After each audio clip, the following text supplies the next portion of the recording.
porque Él fue la ofrenda de resurrección y los justos lo han seguido ofreciéndose a sí mismos también por el reino. Norte escondido. Otro requisito para la ofrenda olá es que debía ser sacrificada en el lado norte, Tzafuná, del altar. Levítico 1:11. Este es el lado oculto porque Tzafón en hebreo también puede significar oculto. ¿Podría la ubicación del árbol de la crucifixión de Yeshua haber estado ubicada al norte del altar? La matanza de la ofrenda de purificación para un sacerdote también era el lado norte del altar. En estos tipos, tanto la persona resucitada como el sacerdocio son asesinados simbólicamente al norte del altar o escondidos. Esto describe la ubicación de las almas debajo del altar en Apocalipsis, descansando y escondidas del resto de su gente en la tierra por un corto tiempo. Grande es Jehová y digno de ser en gran manera alabado, en la ciudad de nuestro Dios, en su monte santo, hermosa provincia, el gozo de toda la tierra, es el monte de Sión, a los lados del norte, la ciudad del gran rey. En sus palacios, Dios es conocido por refugio. Salmo 48 del 1 al 3. Si uno se pregunta qué tan grande es el jardín inferior o el palacio del Mesías, solo podría ser especulación, porque es un reino espiritual que ya está presente, a la mano. A diferencia de Yeshua, los creyentes de hoy todavía no pueden moverse a voluntad entre la tierra física y el reino espiritual, ni pueden viajar en el tiempo como Yeshua o su discípulo Felipe cuando subió al carro del etíope para explicar el rollo de Isaías. Sin intervención sobrenatural, o uno está vivo en la tierra o entra en el jardín inferior. Algunos de los profetas, y tal vez María en el huerto, brevemente entraron, entre comillas. Es posible que Elías y Enoc puedan moverse a voluntad entre los reinos. Si la cueva de Macpela en Hebrón es la ubicación de la entrada al jardín y el monte Sión en Jerusalén es el lado norte del altar, así como el norte de Hebrón, entonces incluso el territorio literal abarca una gran distancia. Hay más de 17 millas desde Jerusalén hasta Hebrón, la ciudad de Efrata o Éfrata, adyacente a Belén. Está a medio camino entre Hebrón y Jerusalén, y Raquel está enterrada en el camino a Efrat de Belén. Efrat también significa fecundidad, denotando la fiesta de los tabernáculos, pero sorprendentemente también significa montón de cenizas. La resurrección de Olá aparece de nuevo. Del montón de cenizas de las almas justas salen los cuerpos resucitados que cruzan el fructífero río ardiente hacia el trono. De hecho, los místicos consideran que las llamas de la ofrenda olá tienen la forma de un león, lo que cruza con la profecía de Miqueas a Efrat, que es pequeño entre Judá. Efrat puede ser pequeña o estar escondida. Sin embargo, de su holocausto de inocentes emergió del trono el león de Judá, que es un fuego consumidor. Hay otra pista de ofrenda en Levítico, la descripción de la ofrenda de comida. Una porción simbólica de la ofrenda se retira y se quema en el altar, y luego el resto se hornea en pan sin levadura o matza. Esta ofrenda era considerada como la ofrenda de purificación de los sacerdotes y era solo para que el sacerdocio comiera. El pan sin levadura acompañó a los hebreos en su éxodo de Egipto y cada año se come durante 7 días en conmemoración de la Pascua. Sin embargo, cuando los hebreos huyeron con sus panes sin levadura, se dieron cuenta que estaban cubiertos contra el mar. Siguiéndolos pues los egipcios, con toda la caballería y carros de Faraón, su gente de a caballo y todo su ejército, los alcanzaron acampados junto al mar, al lado de y Ariot, delante de Balsefón.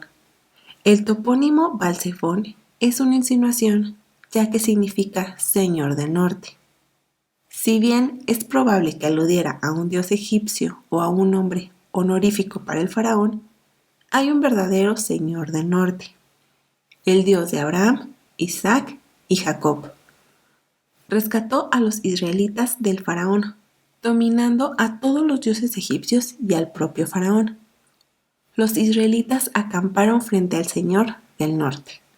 Los israelitas gritaron a Moisés: ¿Es que no había sepulcros en Egipto, por lo que nos has llevado a morir en este desierto? Bueno, sí, en realidad Moisés los trajo para que murieran en tumbas en el desierto.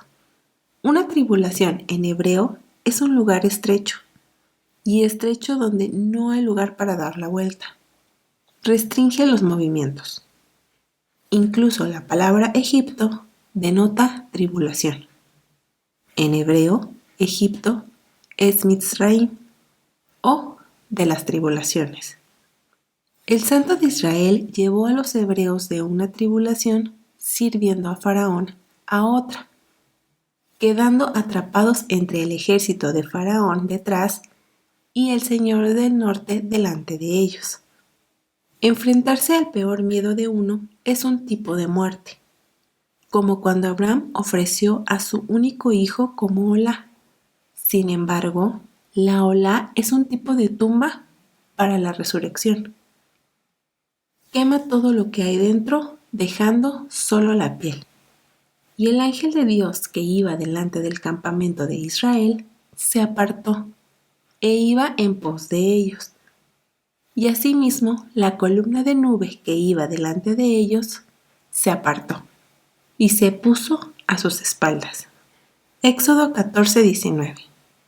Tanto el ángel de Dios como la columna de nube se movieron delante del campamento y fueron detrás de ellos para protegerlos durante la noche. Entonces, ¿era Balsefón un nombre-lugar o una característica del ángel de Dios, quien primero estuvo antes que ellos y luego se movió para bloquear al ejército de Faraón? Baal, en hebreo, no solo significa Dios en minúscula o amo, significa esposo. El juego de palabras implica que el esposo oculto guió y protegió a los israelitas a través de su muerte y resurrección. Mientras que los egipcios creen que los israelitas están atrapados sin remedio, el esposo oculto, o el Señor del Norte, aprovecha la oportunidad para enviar la salvación a través del viento caliente y ardiente del este que sopló toda la noche. Éxodo 14:21. Ocultando el milagro como la ola de la tarde que arde hasta la mañana. Por la mañana es otro olá, la travesía del mar, una especie de inmersión a la vida. Las aguas se abren para los hebreos, pero la mano invisible las arrastra de nuevo sobre los egipcios al amanecer. En la tradición judía hay un cruce de ríos después de la muerte. Primero, el alma del difunto cruza el río de la luz, Nahar Dinur, para entrar en el jardín inferior. Una vez más, uno cruza y se sumerge en el río ardiente desde el jardín inferior hasta el jardín superior, después de haber sido completamente purificado y enseñado en el jardín inferior. La pista se encuentra en la línea de Génesis 2 de los ríos del Edén. La definición misma de un río, Nahar, en hebreo es algo que arde y brilla. ¿Qué río es el río ardiente en el que uno se sumerge antes de ascender? Una conjetura educada es el río Perat, llamado Éufrates, en el reino terrenal. En hebreo, Perat significa fructífero. En Génesis 2 era el río que salía del Edén superior y regaba todo el jardín del Edén inferior, abasteciendo a los otros 3 ríos que rodeaban el jardín. O tal vez la inmersión inicial en el río de la luz es el Pisón, o el río exterior que rodea el jardín. Se cree que su contraparte natural es el río Nilo, ya que era justo a sus orillas donde crecía el pisón, o el lino, para las prendas de lino. Una vez más, esto es especulación, pero las pistas apuntan hacia el jardín. Ríos de agua viva. La vida de la profetisa bíblica Miriam enseña sobre los ríos del Edén y la esperanza de la resurrección. Miriam cuidaba a su hermanito Moisés en el Nilo, que es el río natural que representa el río más externo del jardín inferior, el Pisón. Aunque Miriam sabe que todos los demás niños hebreos que han sido arrojados al Nilo por los egipcios han muerto, tiene fe en que el Dios de Israel puede rescatarlo, por lo que espera. De hecho, Adonai lo hace a través de la mano de la hija del faraón, quien, al igual que Miriam, se dice que es una de las maestras de Torá en el jardín inferior. Como señala el rabino Foreman, en este caso, en el Nilo, donde la vida de Moisés está amenazada, Miriam se queda quieta y ve la salvación del Señor.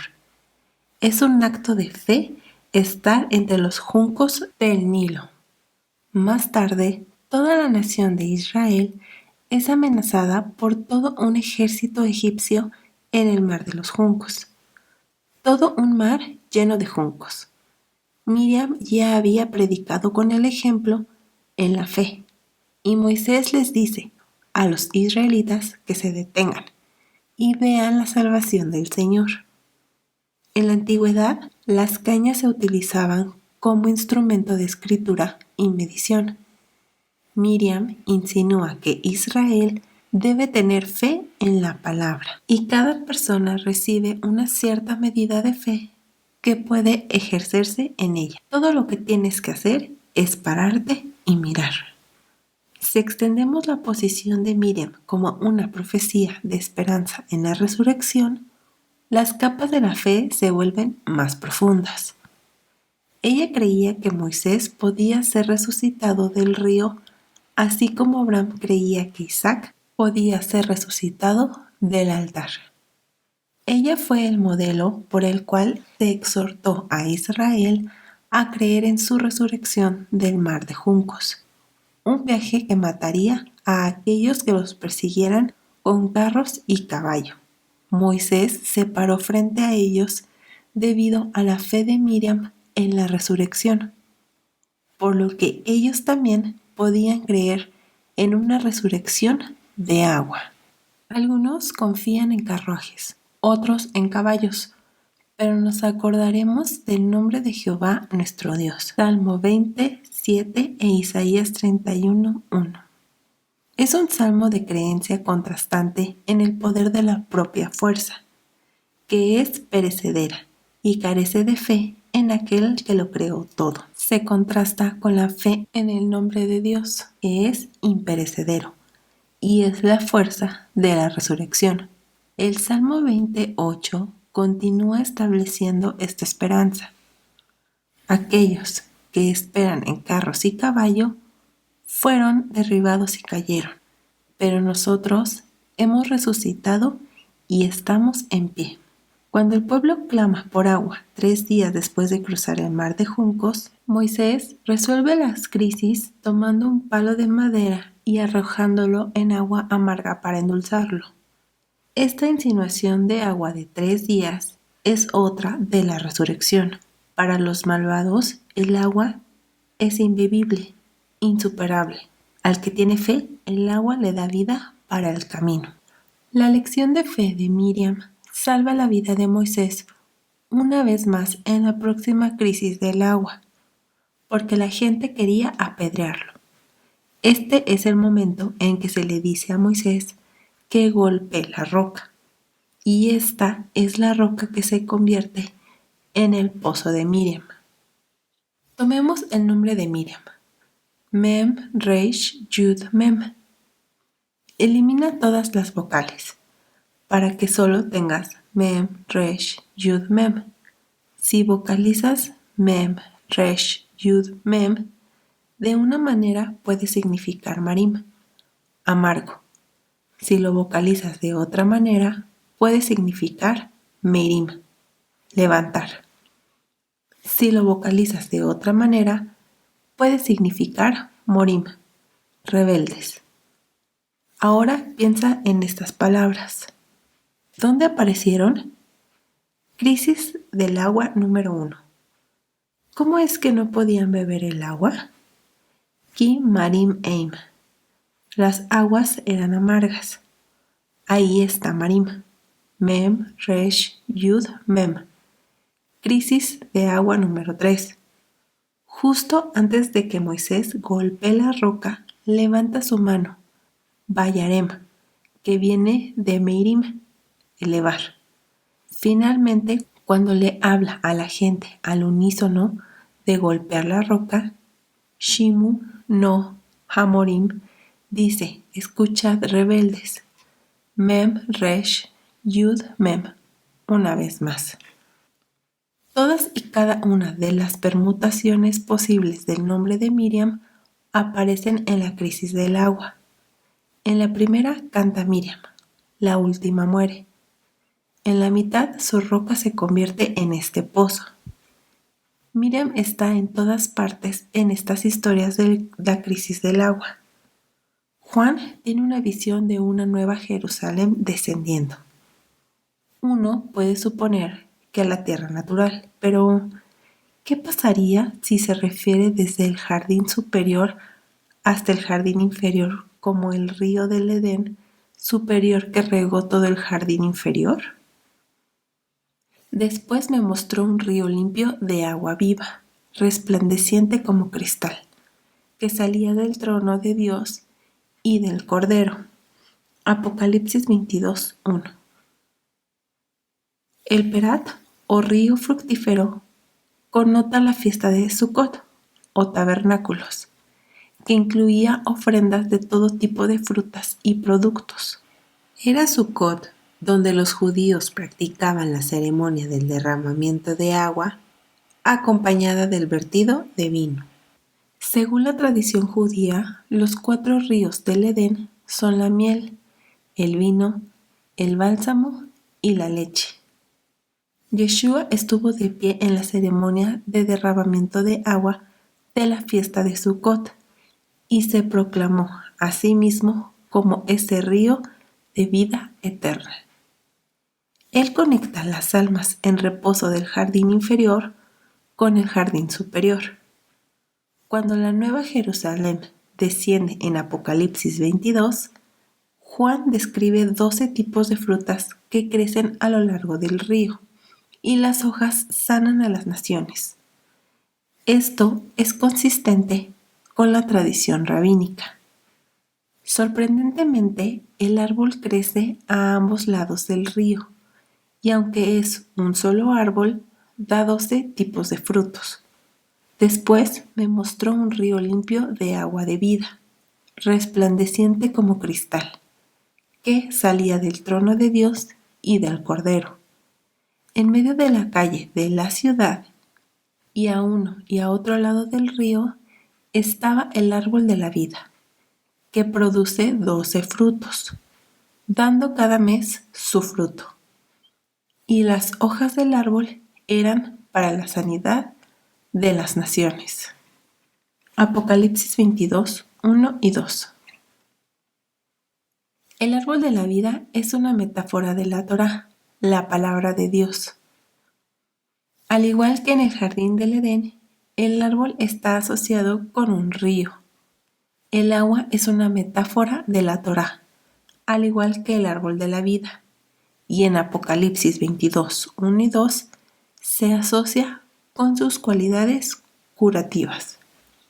El agua en general tenía otros significados metafóricos que muchos judíos habían apreciado.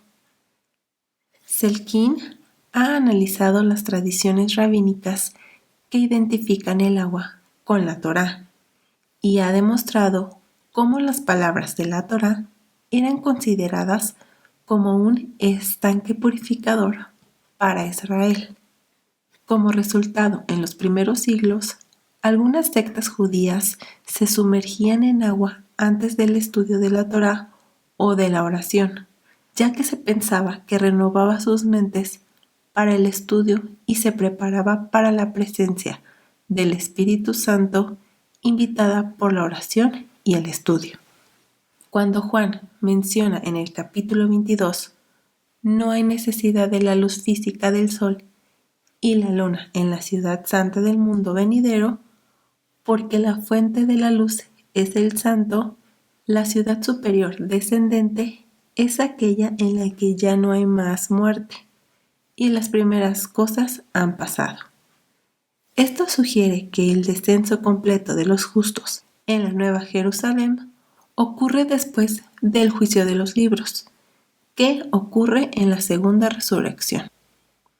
Y yo, Juan, vi la santa ciudad, la Nueva Jerusalén, descender del cielo, de Dios, dispuesta como una esposa ataviada para su marido. Y oí una gran voz del cielo que decía: He aquí el tabernáculo de Dios con los hombres, y Él morará con ellos, y ellos serán su pueblo, y Dios mismo estará con ellos como su Dios.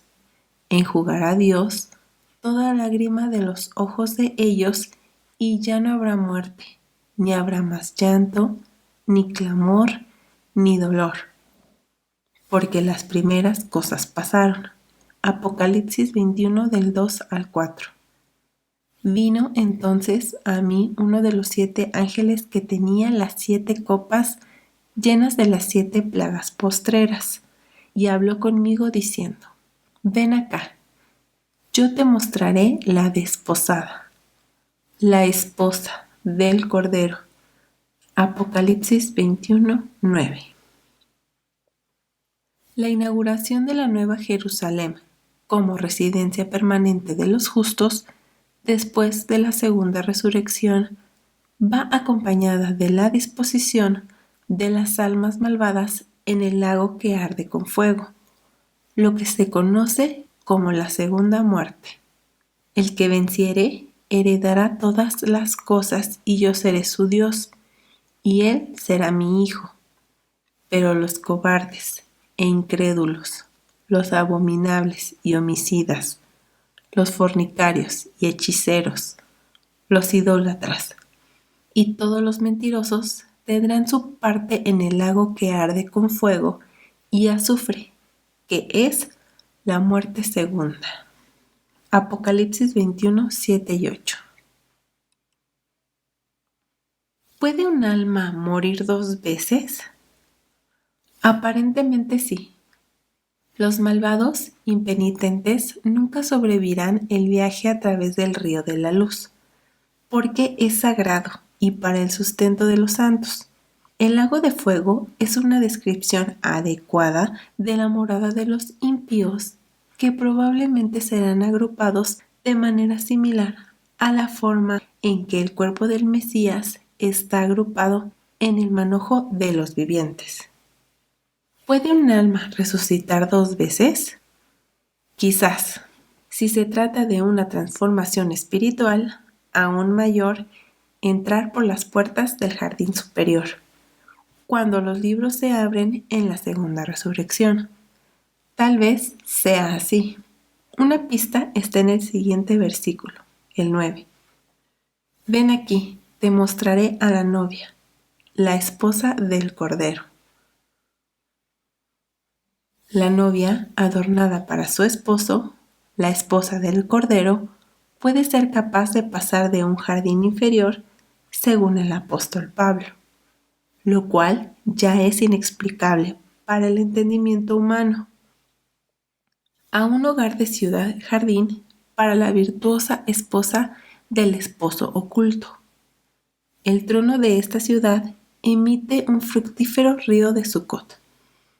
Sin embargo, Sucot es la última fiesta del año bíblico y la Pascua es la primera. Para el estudiante comprensivo, el quiasmo es evidente. Lo que estaba escondido en Pesaj da vida abiertamente en Sucot. Tanto los ángeles en la tumba vacía como el jardinero le preguntan a María: Mujer, Isha, ¿por qué lloras?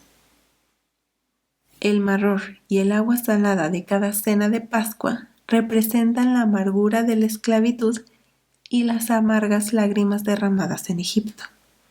Pero pueden representar también las amargas lágrimas derramadas por Sara por la resurrección a la entrada del huerto y las lágrimas que serán enjugadas para siempre en la segunda resurrección. No se puede exagerar la importancia de que Yeshua llame a Miriam Isha, o mujer, esposa. Ella fue el primer ser humano en testificar la resurrección, que es el comportamiento apropiado de aquellos que tienen el testimonio de Yeshua y los mandamientos de Dios. Ella fue el primer ser humano vivo y justo en ver la resurrección del esposo oculto. Volvería a estar escondido cuando ascendiera al Padre. Pero, por un momento, Miriam se quedó en el jardín con el árbol de la vida.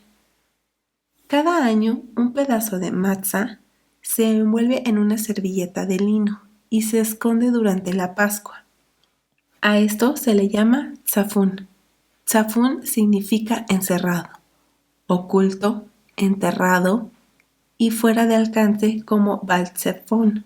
Un rescate de la tribulación se encuentra en la salvación oculta Yeshuat de Yeshua, quien fue envuelto en lino y escondido en una tumba en la Pascua. Esa porción simbólica quemada fue resucitada del fuego purificador de la ofrenda vegetal, y comer ese pan sin levadura de la verdad purifica a una nación de sacerdotes ocultos y enterrados que se preparan para la resurrección hoy. Los místicos judíos también ven el tzafún como la representación de la fuerza vital oculta del alma. Si el alma es luz, entonces esa esencia es la fuente de luz. A medida que el alma espera la primera resurrección en el jardín inferior, esa fuerza vital oculta se purifica aún más, puliendo siempre la luz desde adentro. En la resurrección, el esposo, que ya no está oculto, unirá a todos los sacerdotes ocultos, justos y resplandecientes en una nube de resurrección resplandeciente. ¿Cuánto más brillarían en una segunda resurrección? Cantar de los cantares de la Pascua. Cada año los judíos leen el Cantar de los Cantares en la época de Pascua. Al igual que la Pascua, es la historia de Israel y su resurrección. Conociendo algunos de los símbolos bíblicos discutidos en este libro, así como algunas de las ideas judías sobre la vida, la muerte y la resurrección, los versículos ahora pueden cobrar vida con un mayor significado. Tomemos algunos versículos para practicar estarlar perlas o conectar la misma idea en diferentes partes de la escritura. Cuán hermosos son tus amores, hermana, esposa mía. Cuánto mejores que el vino tus amores, y el olor de tus ungüentos que todas las especias aromáticas. Cantar de los Cantares 4:10. En Proverbios, la hermana es una metáfora del espíritu de sabiduría, el primero de los 7 espíritus de Adonai enumerados en Isaías. Este doble sentido es utilizado por Abraham e Isaac cuando le dicen a Sara y Rebeca: di que eres mi hermana, para salvar sus vidas de un faraón malvado y un rey malvado, Abimelech. Es más que simplemente salvar su pellejo, proféticamente. Hablan del Espíritu Santo como un ayudador. En este sentido, la novia también es una hermana. Por ejemplo, en Apocalipsis, el Espíritu y la novia dicen: ven. Entonces, ¿cuál es? Sí, si el Espíritu está en la novia, entonces ella dice: ven. Huerto cerrado eres, hermana mía, esposa mía, fuente cerrada, fuente sellada. Cantar de los Cantares 4:12. Yo vine a mi huerto, oh hermana, esposa mía. He recogido mi mirra y mis aromas. He comido mi panal y mi miel. Mi vino y mi leche he bebido. Comed amigos, bebed en abundancia, oh amados. Cantar de los Cantares 5:1. La canción hace referencia a la hermana o novia como un jardín, un manantial sellado. Denota modestia y protección de lo que hay en el jardín. Dentro del jardín se encuentra el bálsamo, la miel, el vino y la leche que se dice que fluyen en los ríos del Edén.